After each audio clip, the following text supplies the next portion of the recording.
Assalomu alaykum hurmatli televizor ko'ruvchilar. Uyg'ur televiziyasining kundalik xabarlarini ko'rishinglarni qarshi olamiz. Oldi bilan xabarlarimizning muhim mazmunlarini tanishtiramiz. Xitoy bir qism Uyg'urlarni ishga solib, Sharq Turkiston haqidagi ta'tir tashviqotini davomlashtirmoqda. Xitoy taratqullari Sharq Turkistondagi yerlik millatlardan kompartiya a'zolarining ko'payayotganligini davron solgan. 20 davlat guruhi yig'ini to'g'risida Dünya Müslüman Alimlar Birligi Daeshni ayıpladı. Tövəndə diqqətinizə xəbərlərimizdən təfsili məzmunları bolsun. Erkin Asiya radiosu xəbərində Uyğurlar türkümləb cəza lagerləri qamalıyatqan.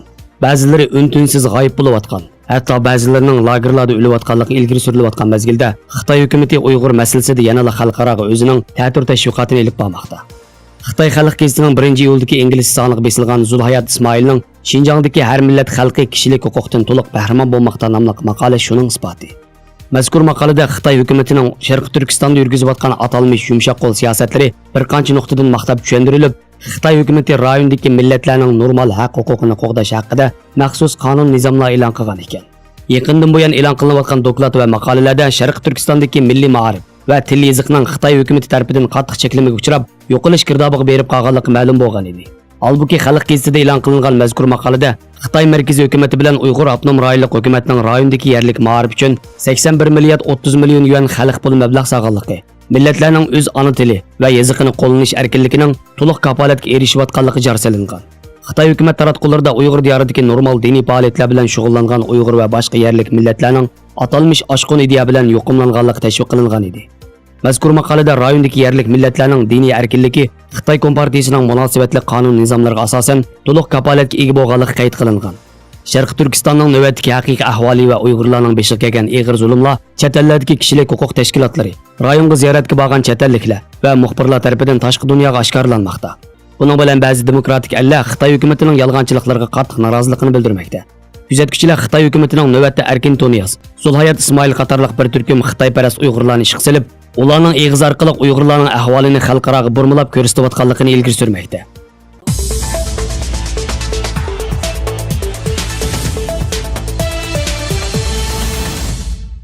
Xitoy taratqullari Sharq Turkistondagi Uyg'ur va boshqa yerlik millatlardan kompartiya a'zolarining ko'payayotganligini davron solgan. Tangritog' to'rining 1-iyul sonida e'lon qilingan xabarda 2018 yili 31 dekabrga qadar Xitoy kompartiya a'zolari 1,612,400 odamga yetgan bo'lib, buningda rayondagi yerlik millatlar 622,500 odam bo'lgan. Bu umumiy sonning 61,38%ni egallagan. 2018 yili 1 yil ichida taraqqiy qilgan Xitoy kompartiya a'zosi jami 76,862 odam bo'lib, buningda Uyg'ur, Qozoq va boshqa yerlik millatlar jami 43,997 odam bo'lgan. Bu umumiy sonning 24,57%ni tashkil qilgan. Yaqindan buyon e'lon qilinib kelayotgan dokladlarda Xitoy kompartiyasiga jon dil bilan ishlagan Uyg'ur va boshqa yerlik xalqlarning Xitoy hukumati tomonidan 200 deb sanalib jazoga hukm qilinganligi oshkorlanmoqda. Mushundaq bir ahvolda Xitoy hukumatining rayondagi yerlik xalqlardan kompartiya a'zolarining ko'payayotganligi haqida xabar berishi kuzatuvchilarning diqqatini qo'zg'amoqda. Kuzatuvchilar Xitoy doiralarining mushundaq qilish orqali o'zining rayonda yurgizayotgan qattiq qo'l siyosatini pardozlamoqchi bo'layotganligini va hukumatning dummiqini chaladigan hurrachilarni ko'paytirishga urinayotganligini ilgari surmoqda.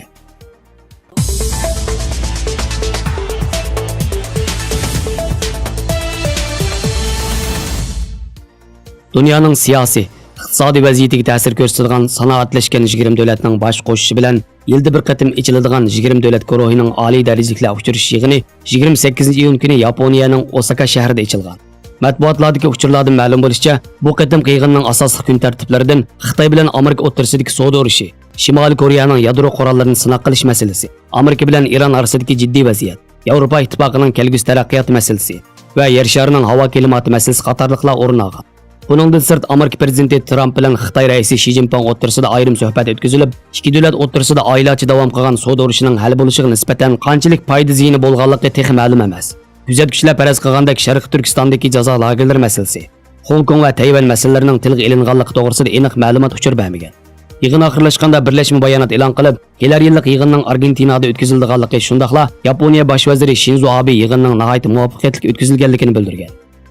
G27 ga a'zo davlatlar Amerika, Kanada, Argentina, Braziliya, Meksika, Yaponiya, Janubiy Koreya, Avstraliya, Hindiston, Indoneziya, Rossiya, Xitoy, Saudiya Arabiston, Janubiy Afrika, Turkiya, Italiya, Angliya, Fransiya, Germaniya qatorliq davlatlardan iborat.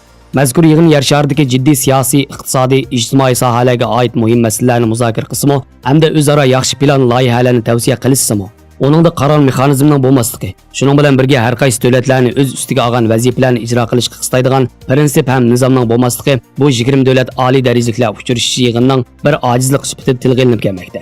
Har yili yig'in chaqirilganda nurg'unlagan ommaviy tashkilotlar yig'in o'rni atrofida o'z irodalarini, talablarini ifoda qilish yuzasidan keng ko'lamli namoyishlarni uyushtirib, 20 davlat guruhining yig'iniga ta'sir ko'rsatishiga urinib kelmoqda.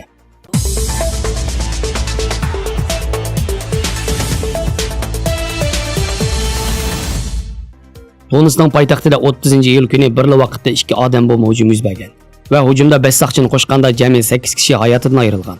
Hujumning javobgarligini terrorlik tashkiloti Daesh o'z ustiga olgan edi. Dunyo musulmon olimlar birligi tomonidan e'lon qilingan yozma bayonotda Tunisda charlashgan bir soqchi avtomobilga va qurolli qism tomonidan ishlatilayotgan bir markazga qilingan odam bomba hujumini ayblab, hujum qiluvchilarning mayli kim bo'lishidan qat'iy nazar bu bir jinoyatdir, terrorlikdir va gunohdir.